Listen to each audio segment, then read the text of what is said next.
आज आपण महाराष्ट्रातील महत्त्वाच्या खाड्या व जिल्हे पाहणार आहोत। त्याच्यामध्ये आपण ट्रिक्स घेऊया। तर बघा, तर धरणतर, राजापुरी, रोहा, पनवेल या सर्व खाड्या रायगडमध्ये आहेत। तर याची ट्रिक्स आहे, धन राजाला रोहा पण गडावर गेला। इथं धन राजाला रोहा असं म्हणतात, पण तो कुठे गेला? गडावर गेला। धवरून धरणतर, राजाला वरून राजापुरी, रोहावरून रोहा, पनवरून पनवेल आणि गडावरून रायगड। अशा पद्धतीने आपण रायगडमध्ये खाड्या लक्षात ठेवू शकतो। तर पुढे आहे वसई खाडी, कशामध्ये कोणत्या जिल्ह्यात आहे? तर ठाणे जिल्ह्यामध्ये आहे। मग त्याची ट्रिक्स आहे आपली ठाव, ठावरून ठाणे, वरून वसई।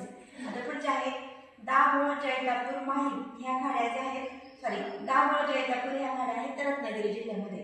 आता हे कसं लक्षात ठेवायचं? दाजी, रत्ना, दावरून दाभोळ, जीवरून जैतापूर आणि रत्नावरून रत्नागिरी जिल्ह्यामध्ये आहे। आता पुढे माहीम ही जी खाडी आहे मुंबई जिल्ह्यामध्ये आहे। ती कशी लक्षात ठेवायची? मामू, मावरून माहीम आणि मूवरून मुंबई। आता पुढच्या खाड्या आहेत कर्ली, विजयदुर्ग आणि देवगड। या तीन खाड्या सिंधुदुर्ग जिल्ह्यामध्ये आहेत। त्याची ट्रिक्स आहे कल, विजयी, करदेवा, सिंधुला। कलवरून कर्ली, विजयवरून विजयदुर्ग आणि देवावरून देवगड आणि सिंधुलावरून सिंधुदुर्ग जिल्ह्यामध्ये आहेत। अशा पद्धतीने आपण ट्रिक्सनुसार खाड्या आणि जिल्हे लक्षात ठेवू शकतो। थँक्यू।